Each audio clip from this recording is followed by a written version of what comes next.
Bring the meeting to order and ask for a roll call. How do I know this is working? Okay, cool. Well, good afternoon. Welcome to the COVID-19 Recovery and Resilience Task Force regular meeting, today, August 27, 2021. My name is Oscar Mejias. I am the co-chair of the task force, and I'm here with my colleague. Angela Nkoma? Thank you. Welcome everybody, and thank you for your commitment, people who is attending in person, and the people who is connected. We want to acknowledge our new member of the task force, Paige Classius Park. Welcome.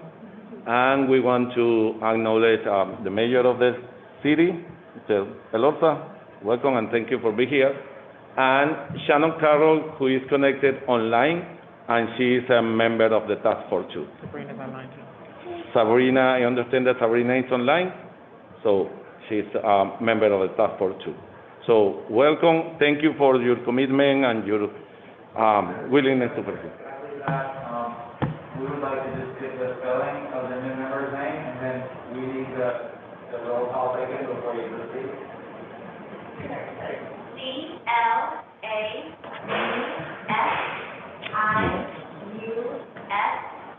and hyphen PARKS. Can you say it real quick? Clausius Park. Clausius Park? Yes. And your first name? Kate. Paige. Okay, and you know, sorry. No, it's okay. Is she replaced, you know? Yes, Shanadi Shea. Resigned. Okay. Wait. Shane? Shanadi Shea, resigned. Oh, Shahadi Shea. Okay, we have that person removed, so there are, okay, so we have 13 members, I right? think it's 14 in total. Okay. Is there someone that we missed, in the Because there's one council member who's resigned, that is being replaced as well. Okay, so, the Senate will call the roll, and then, if we're missing anyone, we'll be close the roll later, okay? Co-chair Angela Nkoma. Present. Co-chair Oscar Mejias. Present. Mayor Awarda. Present.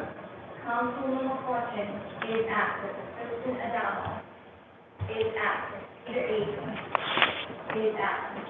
Shannon Carroll is absent. She's online. I'm sorry. She's online. I'm online, but I'm not there in person today.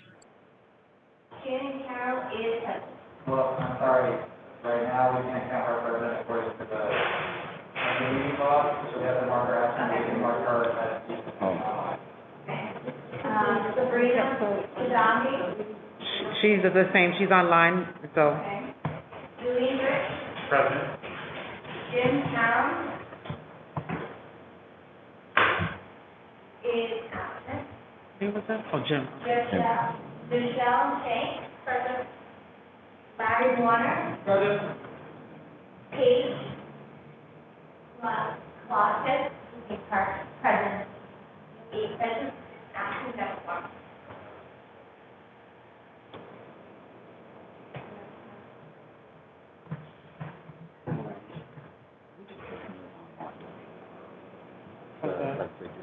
Yes, that's present. Thank you, we have a forum. Okay. Thank you very much. So for today, we will have one presentation, and we will have a discussion at the end regarding how we improve the engaging for public comment. So I would like to let my colleague present the presenters. Sure. For item number 2 on the agenda, the crisis response fines and fees. I believe we have Commissioner Steve Parry. Yep. Pear? Parry. I said it right the first time. So thank you. We're requesting that you begin your presentation. What other people have done is that they sit here so the folks in virtually can also hear. But you. Clarify, we actually have This is a collaborative presentation where we have Brett Chaka, the Lori Marie Sears, the Community Director, Brett Chaka, the Director of Research and Development on the line. I think that he'll be sharing his screen and doing the presentation. Okay, so Brett is gonna be doing the presentation, starting? Okay, This is the health support. Yep. got it. Thank you. Brett? All right. How are you, Brett? Thank you to, good, how are you? Thank you. Thank you to co-chairs, thank you Mayor Lorza and task members for allowing me to speak today. Mr. Clerk, before I get started, my colleague in the Healthy Communities Office, Lori Moe Sears, is online. Would it be possible to promote her to a panelist, Absolutely. please? Thank you. Right there. Lori, right there. Yeah, There you go. And Sabrina too. She's up there, yep. Thank you. All right. Lori. All right. Thank you, Mr. Clerk. Task force members, today we're going to be talking a little bit about diversionary services in the city of Providence. We recognize that there's a foundational opportunity to think about how we invest in services that residents need. And one of those programs is Behavioral Health Crisis Response Diversionary Program. So what I'll do is I'll go through and provide some context of how we arrived at this place that is I think will be helpful for you all, and then I will kick it over to my colleague Lori to talk through some of the efforts the city is already making in standing this program up. So first thing I want to start off with is that in 2019, the amount of Part 1 crimes that the Providence Police Department responded to was about 4% of the total. And Part 1 crimes are the most serious ones that you think of, like larceny and aggravated assault and murder, and the most serious things really represented a small fraction of the calls for service that PPD responded to. And part of that reason is because the Providence Police Force has been committed to a community policing model for over 20 years. It was one of the first police departments in the nation to adopt this model, and it is one of the best, if not the best, in the country in executing this model. And the theory behind community policing is that by building relationships with community members, then it will make policing a lot easier, make folks more willing to come forward with information and just help solve serious crime and drive crime down.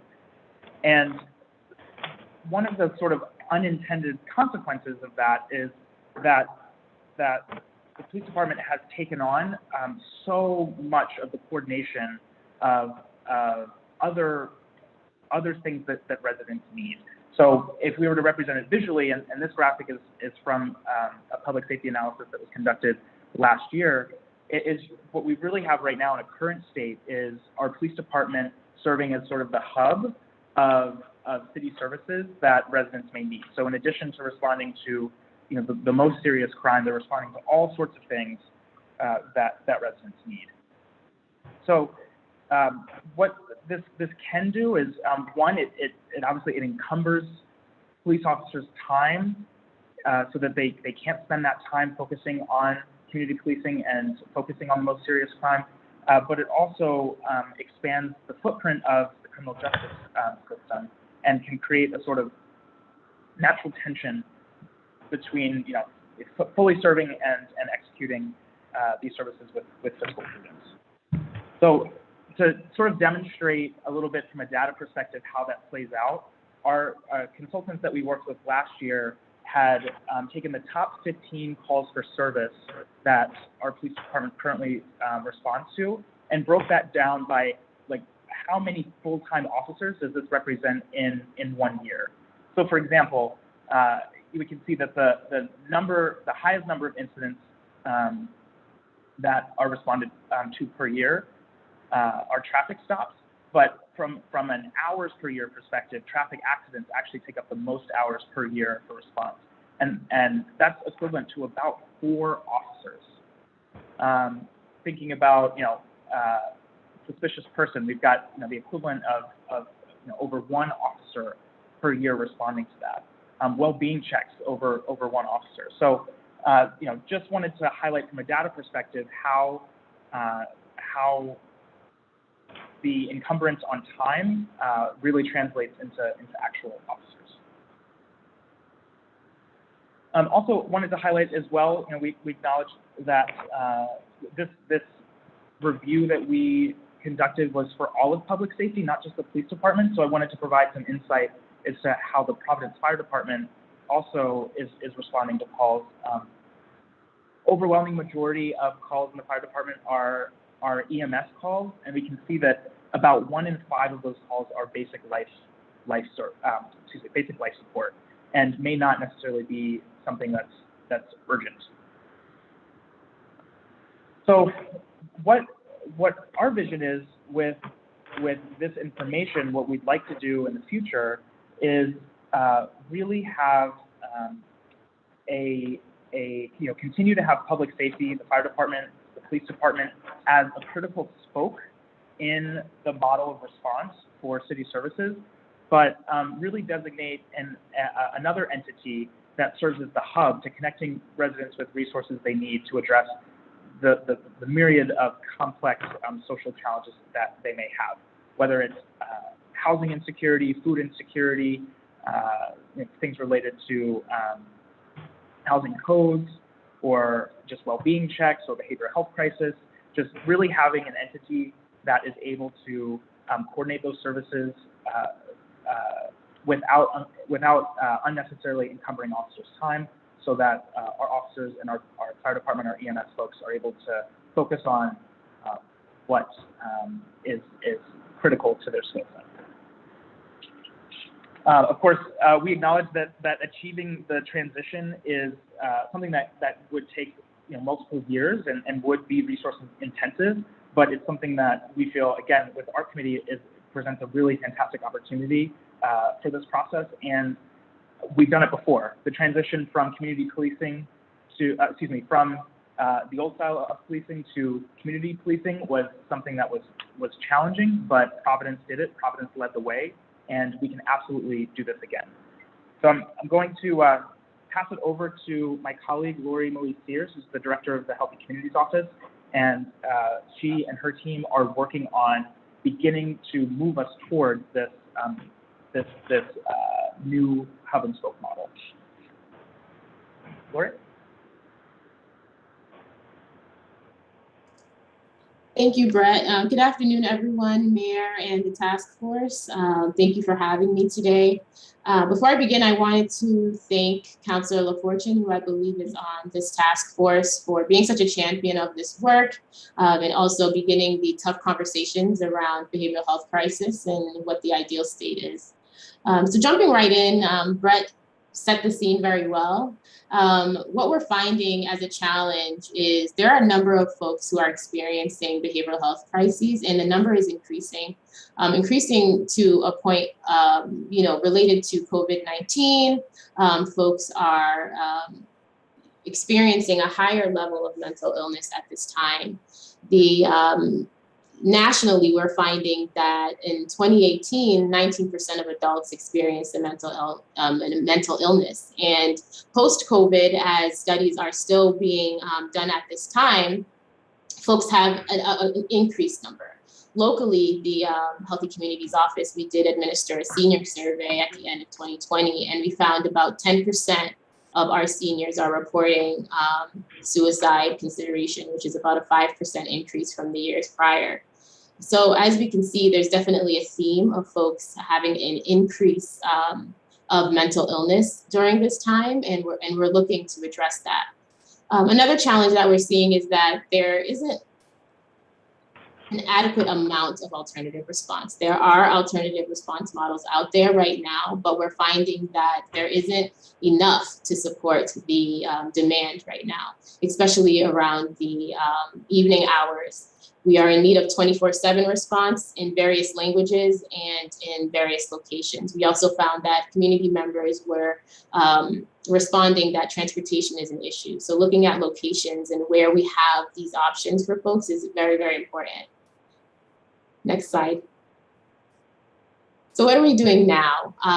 The Healthy Communities Office has began a planning process. And this planning process is led by the Providence Center and Family Service of Rhode Island. Here we're looking at themes and also speaking to community members, partners, social service employees, and what they are responding and what they believe should be the crisis response effort. The city has set aside $600,000 for implementation. The goal is to have a recommendation by November in hopes that we can utilize this $600,000 for implementation. There's also been a new major position created to help steer this work in coordination with the Healthy Communities Office, and we're looking forward to get that started. In terms of prevention and harm reduction, right now we've officially launched the SOAR program, where folks who are in need of social services and also SSI, SSDI benefits can get that. And that is led by the Coalition for the Homeless right now. So we're really excited that that has began. We also have 1,000, I'm sorry, I'm messing up the numbers here, 180,000 for neighborhood-based outreach services, including Narcan. Recently, the Healthy Communities Office led a Narcan training at the Rankin downtown, where our community partners were able to come and learn how to not only dispose of needles, but administer Narcan in time of need. And we also have 100,000 invested in PVD safe stations, which is a longstanding partnership between the Healthy Communities Office and our local fire stations. Thank you. And in immediate future priorities, I did mention that we are in the thick of our planning process, but there are definitely some themes that have come up thus far. And looking at what our priorities would look like when these recommendations are administered, we're looking at increasing access to care, right? We discussed locations, it's very extremely needed that folks can walk to their mental health treatment. As we know, transportation is an issue for many of our community members. Multilingual supports. Providence is a melting pot, I'd like to say, of many languages and many faces and many different people. And being able to connect with those individuals in their native language is very important to mental health treatment. Technology to assist with this access. As we know, COVID has evolved and we've become very much technology heavy in our systems, and being able to assist our community members with this is very important. Workforce development. There are a lot of ideas and plans, but we also need clinicians and peer recovery specialists and healthy community health workers in order to drive this work. And lastly, we can't do it all without infrastructure. Looking at data systems, looking at the dispatch efforts, bans, harm reductions, and technical support to allow for this work to be sustainable. And when we're thinking about opportunities to leverage additional partnerships, as we know, BHDDH has been leading an effort on how to statewide address behavioral health crises. And we're looking forward to connecting and continuing our relationship with BHDDH and potentially apply for grants that BHDDH has on this effort. And of course, American Rescue Plan reimbursement. There is a chance to get 85% of cost reimbursement through Medicaid. And we'd definitely like to look into that and be able to get that moving. Well, that concludes my piece. I'm hoping we can address some questions if anyone has any. And Brett, please feel free to jump in.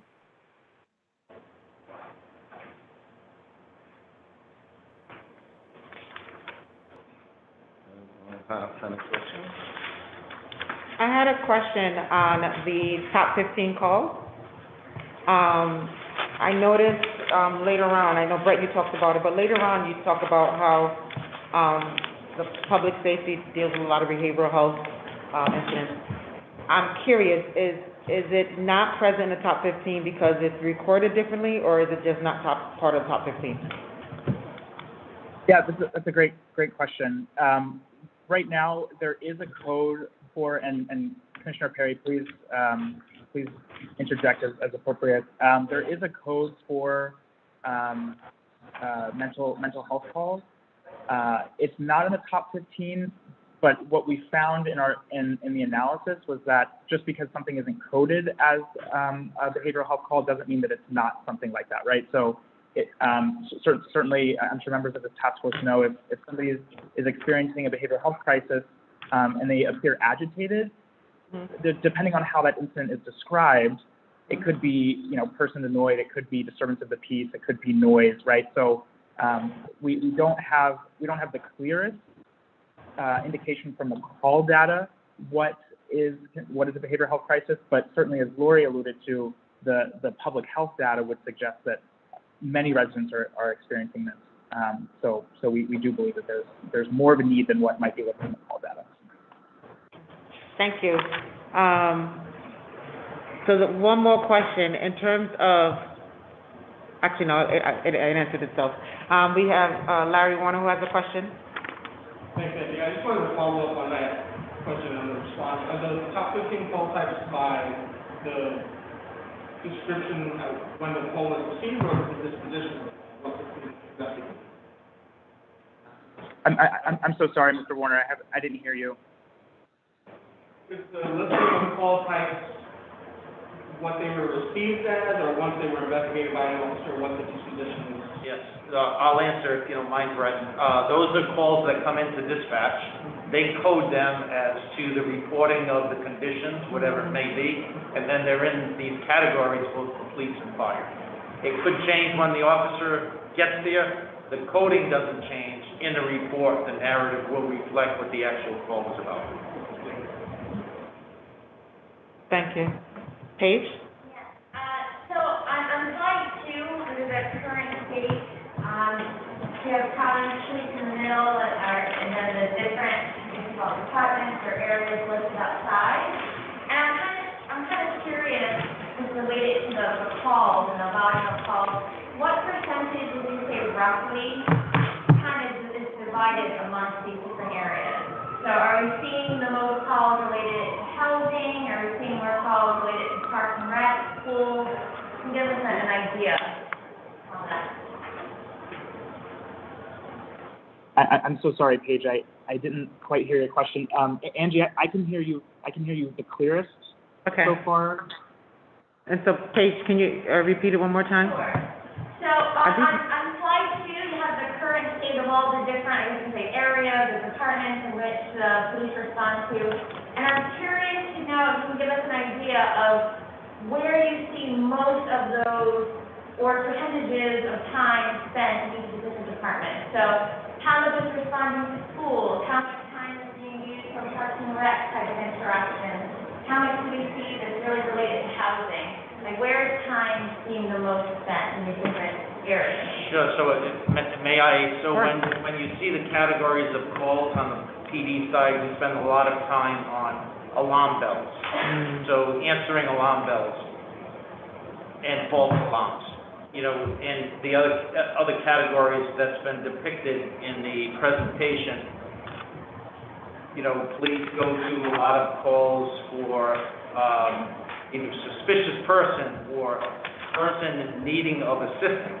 Now, that could be all kinds of reasons that somebody calls in and says this person is in need of assistance, so we send a police officer. And then a police officer gets there and they need medical assistance, and we call EMS as well. Or somebody is, and this is what we're trying to get at, is somebody is suffering from mental health issues. And this is quite frequent with some folks that are in the city. We repeatedly go out there as police, call EMS, transport to the hospital, go through the system, and then they're back on the street. And we do that over and over again. We're not providing the right services on the street, and that's where we're trying to carve that out from the police and EMS to an entity that can provide those services, not just right there, but perhaps housing, perhaps other needs that this person may have, to stop that cycle of just calling for police or fire. So are you able to tell us, I'm kind of curious to know where the majority of, or a large portion of police time tends to be spent? So, right, so this is related to housing-related issues, and that's important for us to know, or, you know? Yeah, somebody just put that, crash reports, crash investigations. I think that's our number one call for service. So the police get 10,000 of those every year. There's about 130,000 calls every year. So whatever that percentage is, crash investigations, accidents, we spend a lot of time on that. Alarm bells, and the list isn't up for me to see. And so some of this, you know, is keep the peace. You know, there are 5,000 calls a year to keep the peace. That could be, you know, somebody about to get into a feud, or there is a person that doesn't belong at a property, so we get called for that. Check the well-being, we talked a little bit about that. We do a lot of those calls, 6,000. The officer initiated means that it was not a call into dispatch or 911, but the officer initiated some interaction. And so that's a varied amount of different things that the officer initiates. Alarm bells, 8,400. That's the third highest that police officers go to every year, with 84. Loud music's another one that police go to. And are we the right entity to go to a loud music or a party? Sometimes not, but 2 in the morning when we have loud music and we have annoyed neighbors, if that doesn't get quelled, it ends up becoming a disturbance. I hope that helps. I kind of going through, you know, we do a lot of 911 hang-ups. So if we don't go to a 911 call and a hang-up, we don't know if it's a domestic, if there's somebody in need, but police go and figure out that is somebody in distress, so they need public safety, or was it a 2-year-old that just dialed 911 and hung up? And if I think that, so this visual, I think this visual it's simply an aid to help sort of explain our approach to public health and public safety rather. I don't think we can break down like how many issues that the police are called for relate to parks versus public works and that level of breakdown. But it does show that we're heavily reliant on the police department when, if we truly fully want to address issues of crime, there's a lot of preventive work that we can do in all of these areas, but still our main entry point, our first step is to call and engage the police department. And so we want to move away from that. So I think that's all that this aid is helpful for. The question that you asked is really best addressed by the graph that, or the table that the commissioner just went through. I do have a question, Commissioner. I mean, it's interesting to see this broken down by FTE. So you add all of these up. So not just the top 15, but all of the calls for service, or just the FTEs of 27 police officers. We have over 400. I am curious what fills in the remaining. Well, we have over 400, so the remaining like 370, 380. Right.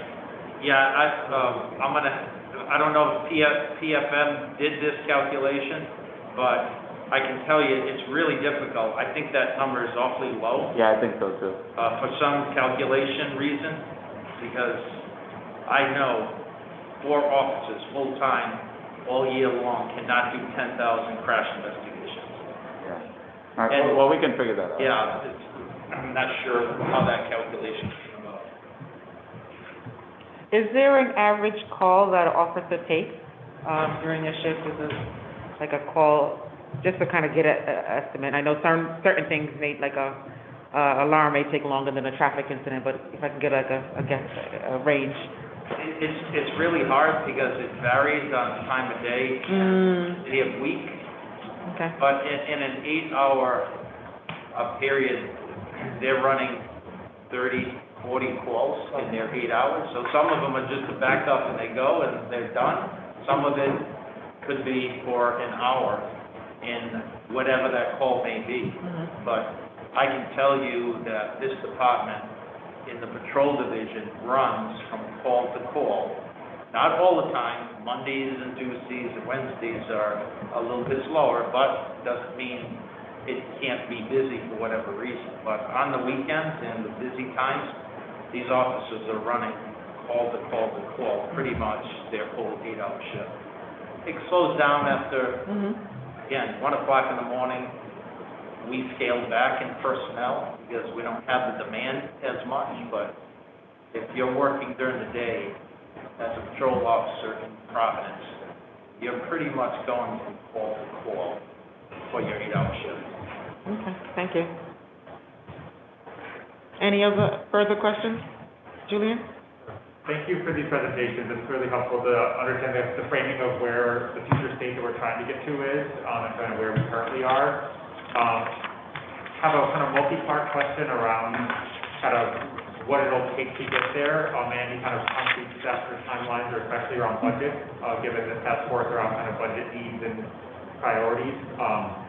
So I'm just wondering, for the kind of future priorities, the 3 that are listed towards the end, if we have any kind of rough estimate yet around what kind of budgets are needed for those, kind of beyond what's currently being done in the program. And so, you know, what will it take to start moving us in that direction? And then, kind of broader, more general question from there. It just seems that as we're talking about kind of shifting the types of calls that would come in and where they would go and what type of personnel will be needed for all these different responses, and if a lot of this is being shifted away from police to other departments or other entities that might be community-based agencies, are we talking also about shifting budget to go along with that, to be able to support that, things like wellness checks, injuries, things that if the personnel responding aren't police, would the budget tied to that also be shifting to support the changeover to that desired future state? And then the kind of last question with it is, with not having the police department in the center, but having coordinated neighborhood engagement in the center, and the police department being one of the many pieces around the outside of that, where would that kind of entity live? Is that still kind of a 911 call that goes in through dispatch? Or are we talking about creating a completely separate entity that is, you know, civilian, non-policing type of response that would kind of call in policing if necessary, but not be the primary point of entry? And kind of how do we build that out to have a more community-based engagement approach for the variety of needs here?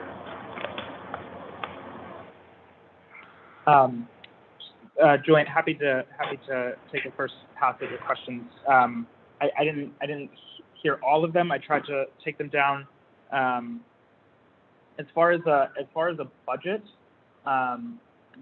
you know, an analysis was done by our consultants that had put sort of jump-starting this initiative, you know, in a couple $1 million range.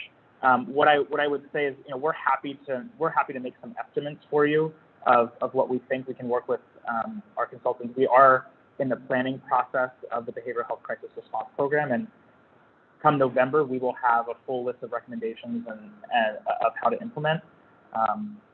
So yeah, we're happy to provide follow-up. At this point, you know, don't have a specific budget for you, but you know, thinking through the components that are required to implement something like this, where we're talking about workforce development to get behavioral health care specialists trained up who are multilingual and culturally fluent. You know, thinking about just getting the physical infrastructure of you know, of different vans to respond, or harm reduction supplies. I mean, this will be a significant expense, especially when you consider, you know, the potentially thousands of calls that would be responded to this way. As far as you know, the budget for personnel, same thing. You know, happy to follow up with the task force to get some of that. And I wasn't sure the third question that you asked. Would you mind just repeating that? I guess it was around kind of where would this live in terms of the future state diagram that's proposed, and is it being, you know, shifted out of say like out of dispatch to really be either kind of another department in the city or to be a community-based response network. And there are some models that are around the country where it's not kind of a policing model primarily, it's community-based. So just kind of wondering where the kind of current thinking on where that would Yes, great question. So we are committed to finding a model that works for Providence. And what we've seen across the country, and even now in Providence, we have a co-responder model with the Providence Center, where we have clinicians ride along with police officers to accompany survivors of very serious crime and provide sort of in-person, on-scene support. We've seen models across the country where there is a completely independent unit, but we also recognize that for those models that there is an independent unit, that if that is what's right for Providence, it's not something that happens overnight. It's not something that happens right away, which is why we've been very deliberate in this planning process to understand what does our current system look like, and what does the community largely want us to move to, and how do we make the investment strategically to get us to that desired future state. So we will do what's best for Providence and what's best for the community. Right now, we're relying heavily on that planning process to help us with that, identify the best practice. Okay.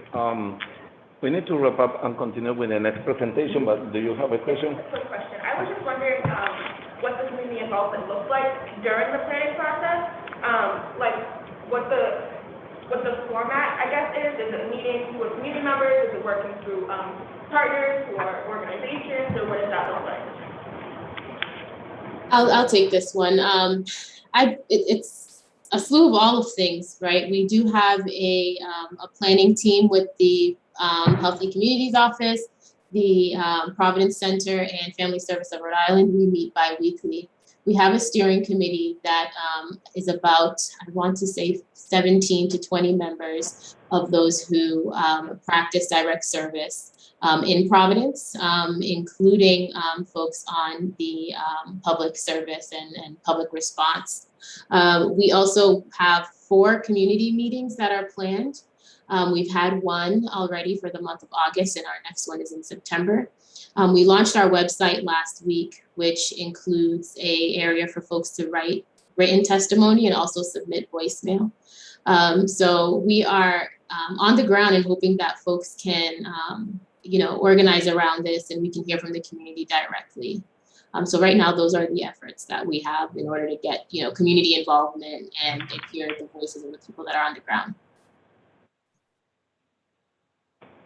Okay, so then let's continue with the second presentation, which is fines and fees reform.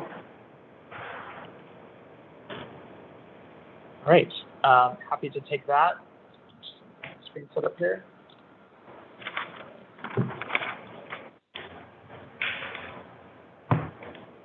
All right, so thank you all again. We're going to move a little bit differently, in a different direction, fines and fees reform.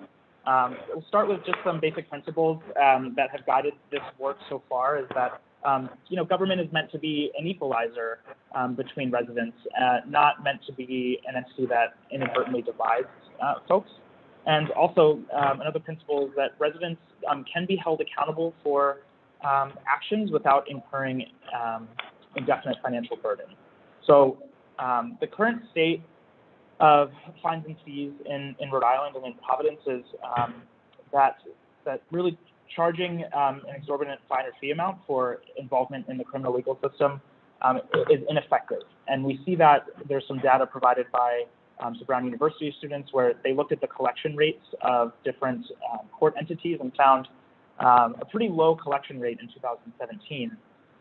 And similar trends were found when we collected data for municipal court disorderly conduct infractions, where there was probably 20 to 30% collection rate. So this idea that fines are important to fund government operations isn't always true when it plays out. And the primary reason that there are low collection rates is unaffordability. And in 2015, there was a study that had found that at least half of folks who had been arrested for unpaid fines and fees had no consistent form of income, those who were studied. And then for those that may have been unemployed or underemployed, over half of them had received food stamps, and 5% were receiving Social Security benefits. And what we found is that when folks owe a large amount of fines and fees, that can have consequences to the city that we sort of end up paying for in other ways, right? So if you are a family and you have a choice between paying your electric bill or paying some fines and fees that you owe, and you end up paying the fines and fees over the electricity bill, or you pay that over the food bill, that can really have devastating consequences. One of the most acute ways that this is present, which I'll go into in a moment, is license suspension. So driving or operating on a suspended license is the number one category for arrest in Providence. There were 538 cases in 2019, and the disparity of that, 32% of those who were arrested were Black, 6% were white, and 53% fell into a different category of race. And of course, Right, and so it's correct that the number one reason for license suspension is not paying the court fines, right? Yes, correct. Yeah, right. And of course, not having your license can impact your ability to get, gainful employment.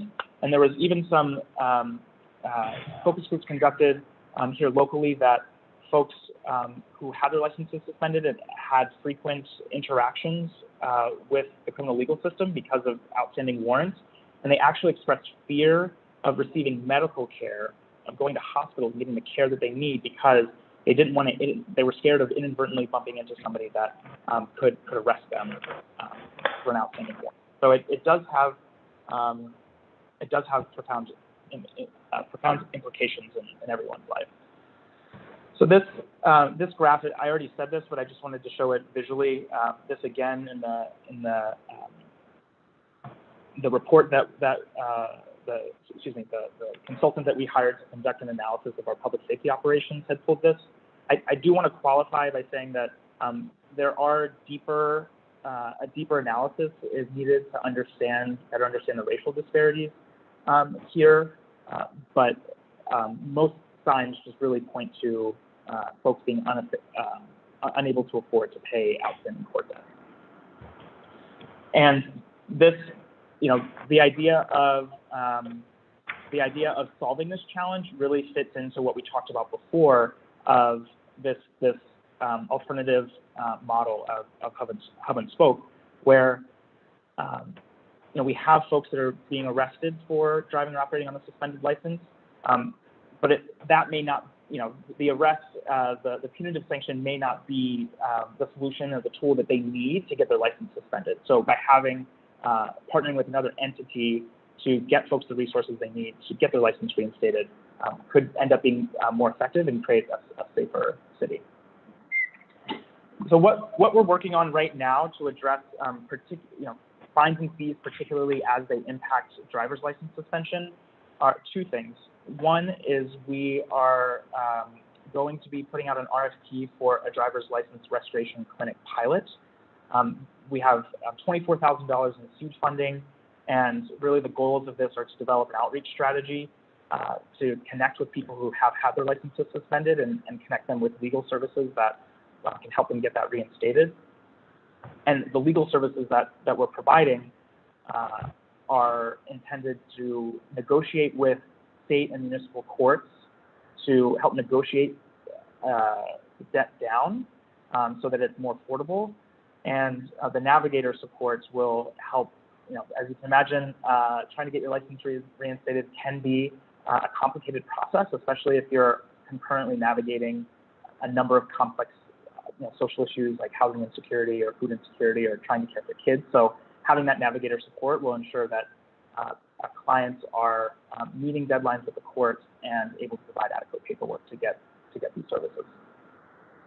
And then another goal of the License Restoration Clinic is to really coordinate with our partners at the state, including the judiciary, the DMV, and the traffic tribunal, to identify what are the upstream challenges that we're seeing, and how can we work collaboratively as a city to make sure that we're not just responding to a challenge that may be, in fact, coming from the state. The other program that we've been involved in and are continuing to be involved in is the Cities and Counties for Fines and Fee Justice participation. This is a national cohort of 10 cities throughout the country who are interested in fine and fee reform.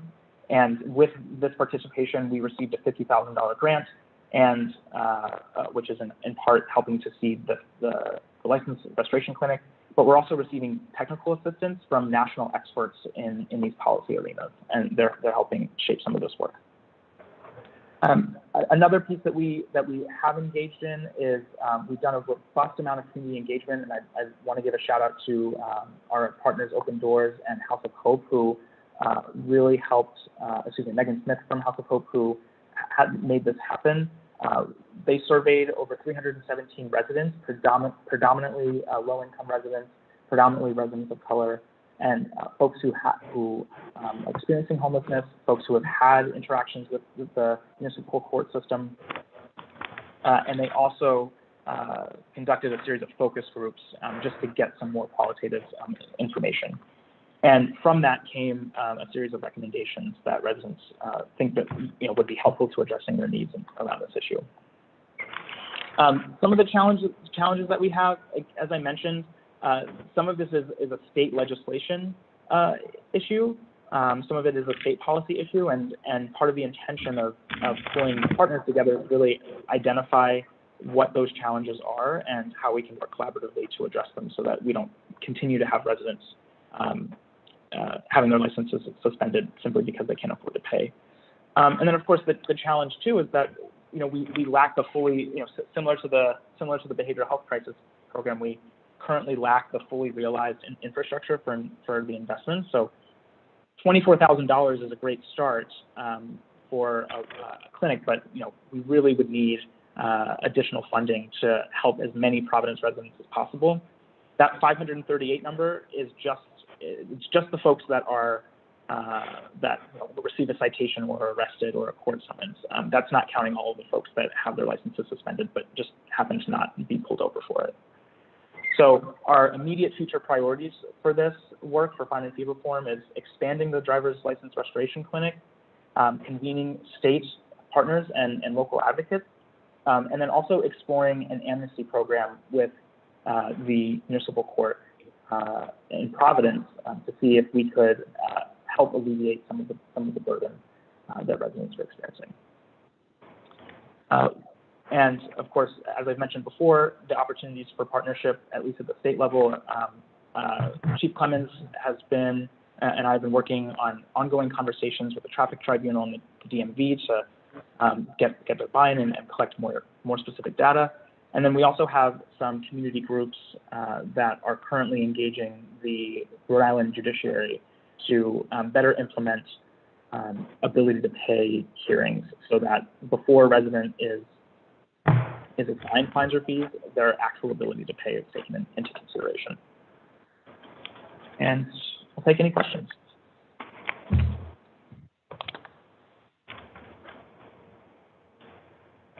I have a question, Brett.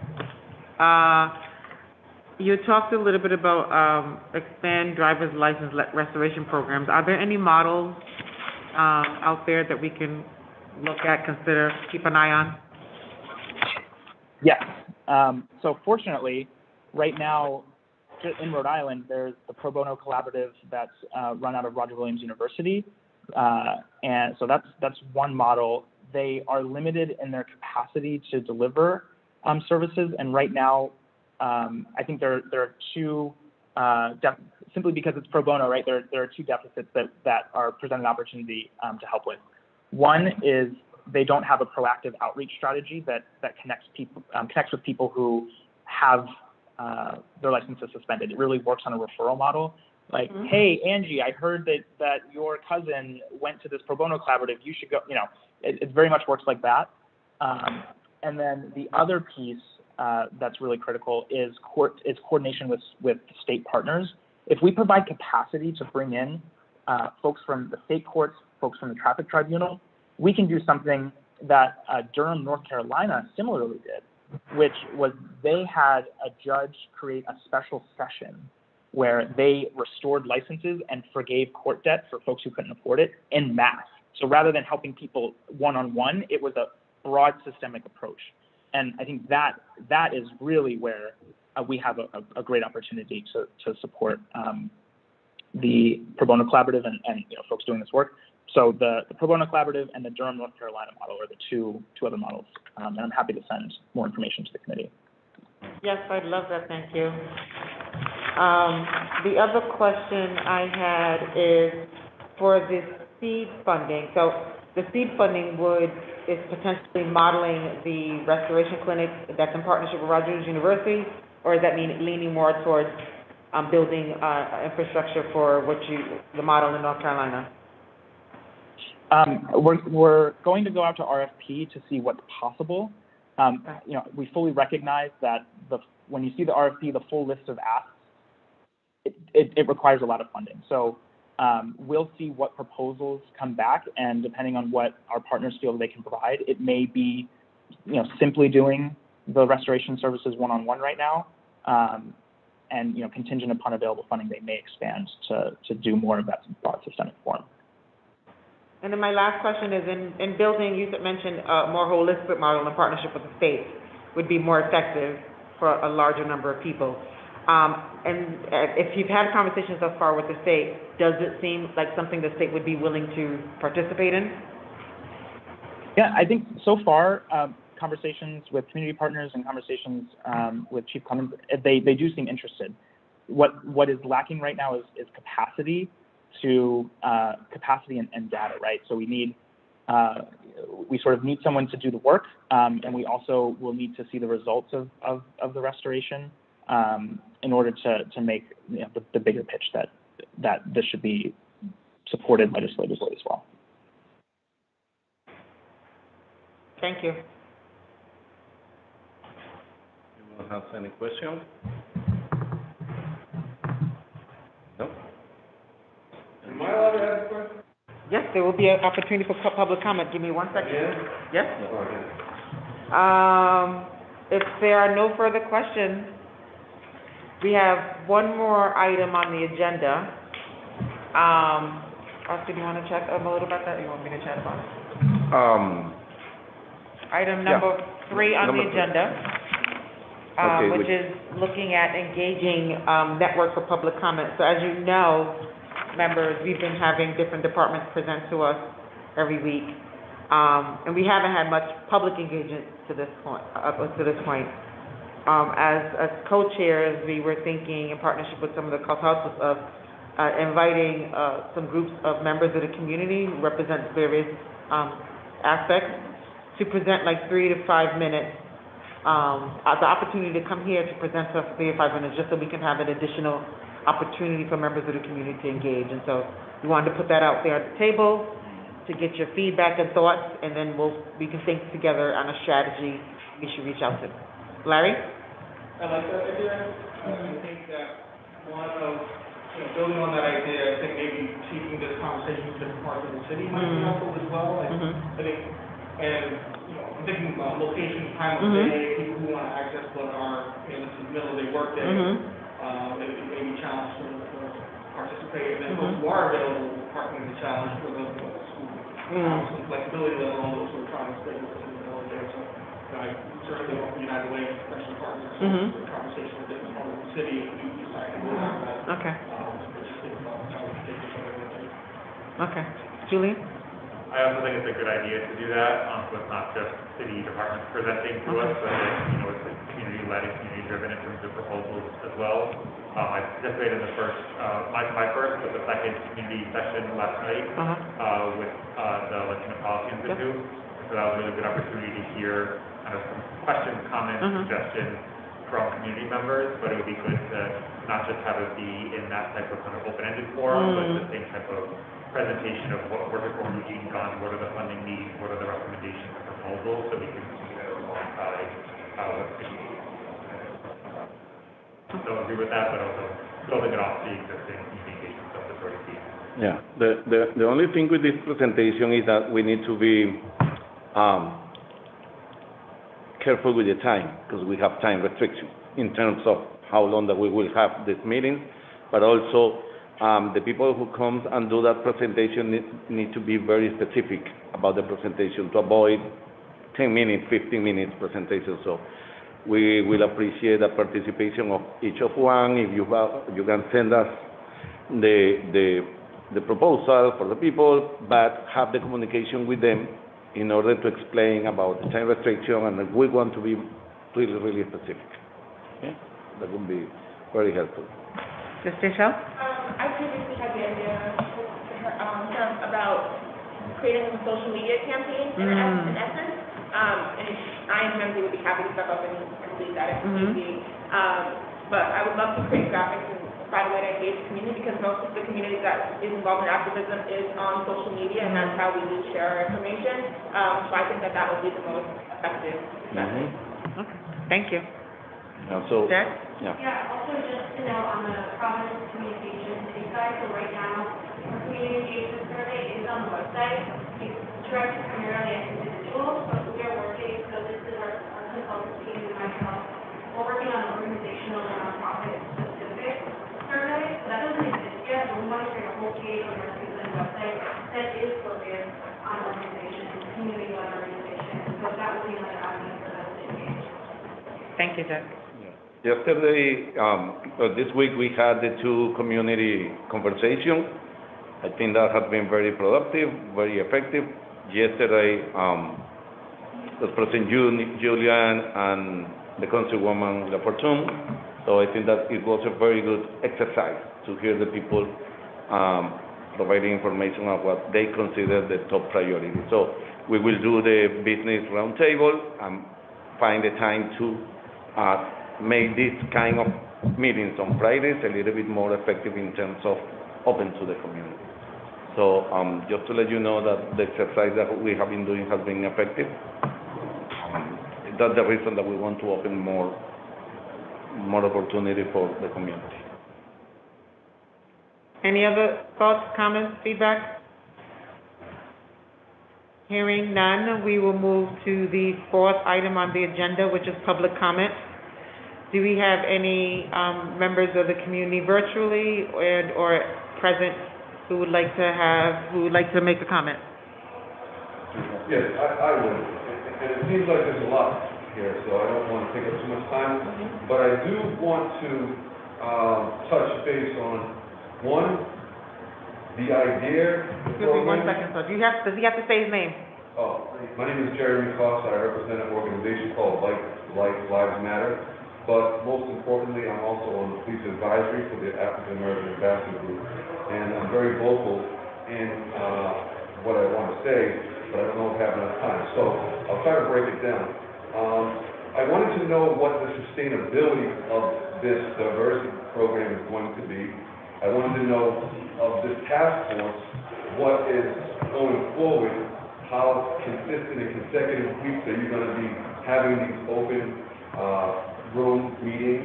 I also wanted to know, based on those numbers, I think I calculated like $1.53 million based on the amount of money that you're allocating for this diversion program.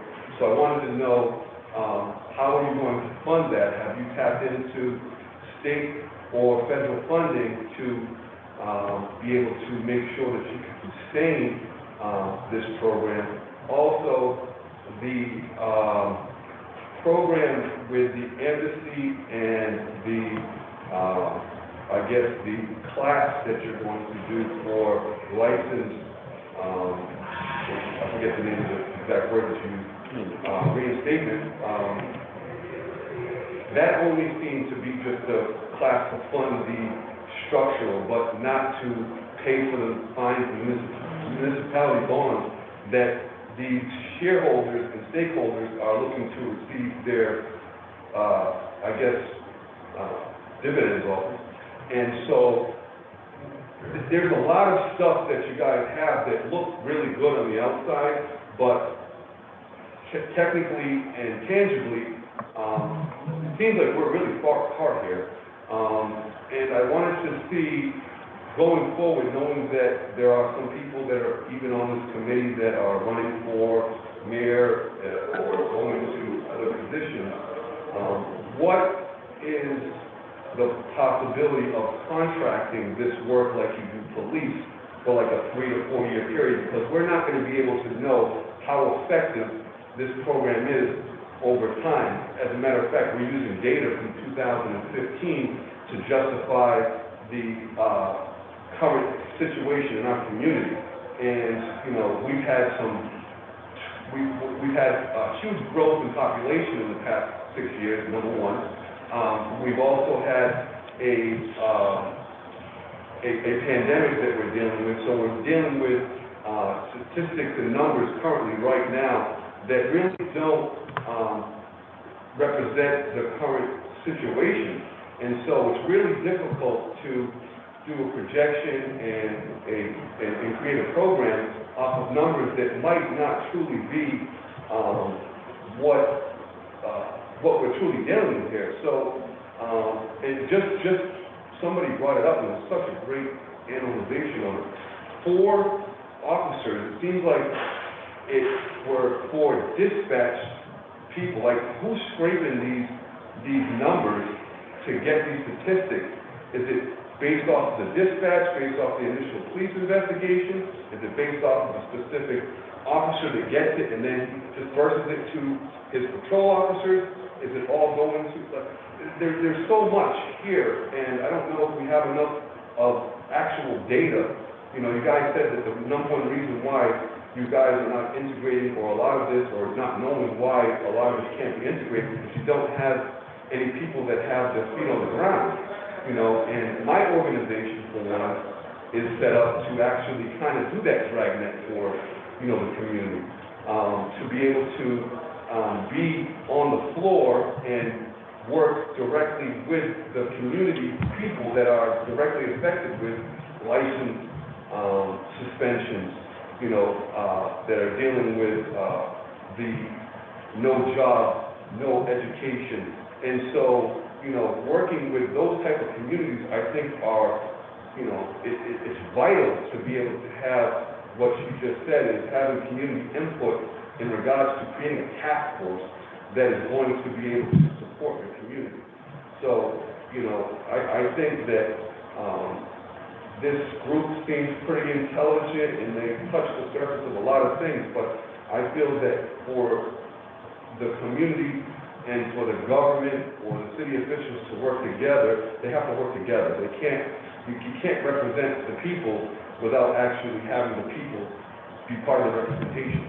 And so, you know, I think that we touched the surface, like I said, but there are so many things that need to be tightened up, and I think you need the community involved. And to make decisions, you know, $1.5 million, we put $12 million into a slush fund for the police, and they're still looking for more. So we need more allocation to be able to make this program work, because we know the current program is not working. We're over, you know, what I don't see is police details on that. And I see a lot of police details working on this infrastructure. I know that we don't fund that from the state, from the city level, the police details, unless like National Grid or whatever. But I know for a fact that we put more men on police detailing, meaning like road work, electricity, you know, those things, and that number is not indicated at all in that. And I know that that's got to be where the manpower is going. You know, I see 6 officers working on a street, you know, a quarter mile long, you know, and directing traffic and doing all this other stuff. And, you know, we could replace those type of officers with flaggers, and we could allocate our officers to services that are actually more privy to their job. You know, I think we're asking officers to do a lot right now, and I think that what you guys are doing is good, but there are so many other things that need to be done. So I think we need to stay on the drawing board before we start to like allocate funds directly to these earmarked groups that have already, sunk their teeth into where this money is going. Can I begin to answer maybe the first three questions? Yeah, that was a lot of questions. One, I appreciate you being here today. And just to kind of give you an overview of the process, at the moment, as a committee and as a community, we're just getting the information. No decision has been made as of today, and no decision will be made. When are we thinking about making decisions in terms of timeframe? Recommendations should be put forth in early October, mid-October. We're hoping to have something finalized. And so, what we want is members of the community like yourself to come in and share their thoughts and ideas as we're listening to the information here. And so in terms of sustainability, that's a big part of the work that we're thinking about right now. So this resources, we're not going to get another influx of resource like this in our lifetime. Hopefully not. And so the decisions will also be made upon what is most sustainable and what can we use to leverage additional resources as well too. And so I want to make sure I identify that. I'm sorry, and specify that this task force, the role is to prepare recommendations. We will try to include action plan, and the decision will be made by the council. So just to complete the description. And so, as you heard us talk a little bit earlier, we're looking for the most opportunity to engage the public, right? Here, virtually, at various community meetings, and those things are being set up or are set up in coming weeks. The last part you heard in terms of how to get more engagement is we're looking at various groups of people that may not be with the city or another group that we can actually invite to come and present as well too. So, in terms of some of the other calculations that you did, we could probably talk about that a little bit more offline with members of the city. I don't know about the 1.3 million in diversion program. I didn't follow you on that. Yeah, it was actually 1.5, based on those numbers that I didn't look at, I'm just trying to add them up. And so, my overall comment to what you're saying is, let's all listen to what's happening. No decision has been made yet. We encourage you to continue to stay involved in the process to make sure that your input is included as well too. Yes, I actually have a slide deck, it's on paper, but I want to speak to probably Nerva or someone else, sit down with them, so maybe they can actually explain the documentation that I have here that can kind of put everything together and be part of the task force and whatever, but, I do respect what you guys are doing. I see that there are some information that is being transferred from the African American Ambassador Group to this group, and it seems like they're picking and choosing some of the fruit, and which is good. I just feel like the community has to be involved in this one time, because our community is getting devastated, and all it's going to do is it's going to create a larger gap if we don't create this amnesty. We have 1.9 million, and I think that we should allocate a ton of money to getting people their license back. So creating an amnesty program and working with the Attorney General's office and the state, I think that relationship would create an opportunity to where these people have an ability to get to work, so they can work. So all those other collateral consequences will be eliminated if we were to take that fund and say, look, we're going to take $1 million and we're going to create an amnesty program to get kids or people their license back. And that's going to get people to work. People don't have licenses, so they ride illegally, on dirt bikes, ATVs, or whatever it is, and if they could actually create a program that would give them an amnesty on their license one time, with a window of 30 to 90 days sign up, you do this, you take this course, or whatever, however you guys do this information. Then you guys will have gainful, productive citizens in your community, and they'll know that you guys are listening to them, because that's their issue. Right. Well, thank you, sir. Yeah, thank you. I think that you always will have opportunity to come back again and in the other meeting, and we are talking about assign some minutes for people like you to come and provide input. So just stay. In fact, you can invite other people who could participate and give us input to have a very good recommendation, or the best recommendation that we can. I don't know if we will have time to answer the question about the data. It's 1:24. So I don't know if Brett or Lori have any answer. Sure, yes, and the question was around data collection. Is that correct? Yeah, who scrubbed the data? Like, I know this came from the FOP, but who scrubbed the data and where did it come from directly? Did it come from the initial police report? Did it come from a dispatch, like one sheet where they just kind of gave a code? Or did it, like someone did it break down into the different officers that were doing the initial police report, and then based off of that, they scrubbed the compliancy of that police report and wrote that number in? Because those things change tremendously. As we know, in George Floyd's case, we were told that it was something else, but let's look at something else. So we need to know, because that is a very important factor in regards to where our officers are allocating their time and where we're creating all this energy and creating all this hype about it. Because, you know, we need to get actual data so we can solve the problems. We need to cure oxygen. We don't need to care for it. Right, would you like to speak on the police data? I can speak on the mental health data. I know that was mentioned a little bit earlier today. The Healthy Communities Office actually is hiring a data and evaluation manager to address things like this. As was mentioned, our data is outdated, and we need a robust data on mental health post and during COVID. So hopefully in the coming months, we can have someone to lead that effort. And Brett, did you have anything on the police data? Yeah, I'll add that one of the recommendations that came from the PFM report was to invest in data integrity systems, because the city recognizes that we are challenged with the administrative data that's collected by our public safety department. And there are a whole host of reasons for that. Some of that is that some of the data is just completely subjective to the official that's responding. Another challenge is that the current systems that exist just aren't adequate. I mean, that's just what it is that we use. There have been updates, but they're just not adequate. So we recognize that data is challenging, but what we've been able to glean from the data and what we've been able to hear from community members is that there is an urgent need to address behavioral health crises and other complex social service problems. So while we recognize there's a challenge, we don't want, and we want to make data-informed decisions, we don't necessarily want to hold up investments that residents need simply because we don't have absolutely perfect data. So. Okay. I don't know if we have another question from the people who is online.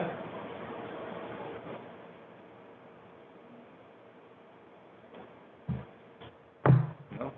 If anybody online would like to ask a question, you could use the raise hand function.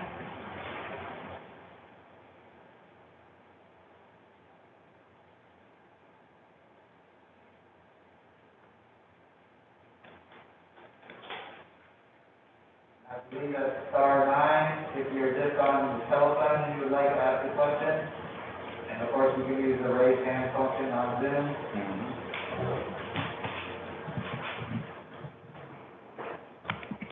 No? Okay. Then, to respect the time of everybody who is present, we close the public comment session.